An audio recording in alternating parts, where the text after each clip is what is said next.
It's how to pass standardized tests, which is the like MCAS and stuff like that. Now, do you think standardized testing is kind of something that can be helped with this game system, or more of a problem that we have to get around to actually get this game system in place? So I would probably say that No Child Left Behind testing has ground the creativity out of it.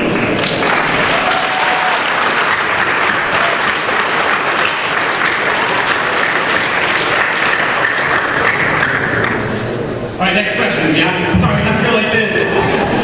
Hi, I may not look it like now, but I'm actually a high school English teacher, and something I believe in as an English teacher. Obviously, I would never want books to lead the curriculum, but I believe in getting as a diverse a curriculum as possible to students. And something that I personally would like to do is, because video games speak to us, they have stories, is include them in my classroom. Obviously, that's just difficult in terms of logistics and pricing, but then I see a game like Bastion, and if you can play it on Google Chrome, and it's $15 a copy, and there's sales on it all the time, it's just like, this is something I want to do. I want to, and there's so many literary devices, there's so much going on with that game that just does it right, and it would be something that I would want to bring to students.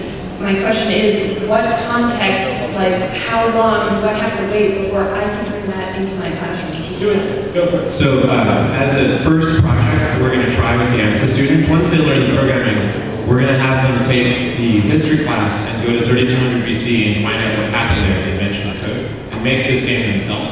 So if you're doing literature, you can, for example, take a work like Macbeth. There's a game being made out of Kill Shakespeare, which is like a drama station of Shakespeare. This is Uruk in 3200 BC, and the farmers are angry and they want their food. And all we're using is simple dialogue triggers, choose your own adventure type stuff.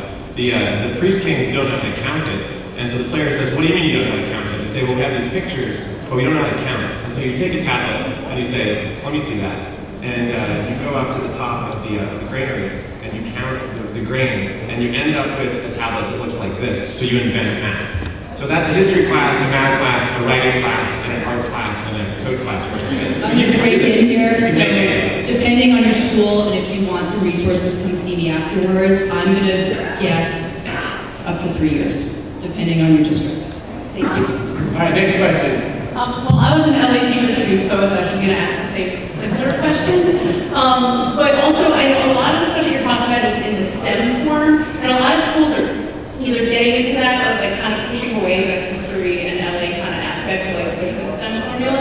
But I was wondering, like, for those who really have school districts that don't understand this and only use computer programs for like things like Read 180, which is like to get kids to read, which I think fails.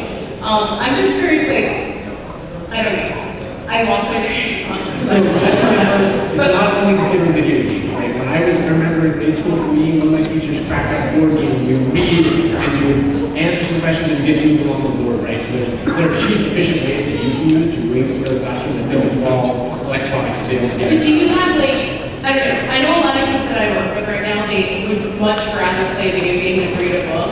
And how do you get that bridge back? Because I love graphic novels, and they fly off my shelves. However, I can't get them to read anything else. And so, I bet they're willing to read the manuals, you know, or the strategy guides for the games that they play. There's ways to bridge these things. yeah, and I'm just trying to figure out I bet they read fan fiction. because there's that whole writing aspect that I think is really important too, not just math. Well, if you can get them interested in the game, then you can bridge that gap, right? Yeah. And talk about the 300 getting people interested in Sparta and they go back and reading your ancient history. Okay, thanks. Also, in the Institute for the Future, someone named Nick has taken a project he did on building a stool. I think you sit on. He had everyone in the literature class write about what it was like to create a stool. And the literature teachers have started using building a physical thing to teach people to write expressively about their creative process. So reading and writing can be part of the curriculum itself. All right, we have time for one more, but I'm happy to come to the next question. I would say, yeah. All right, so shoot. All I can say is, as a general idea, I am with you guys that changes need to be made. But as a fundamental, I feel that at the core of this idea is a great danger. Education education is simply not a game.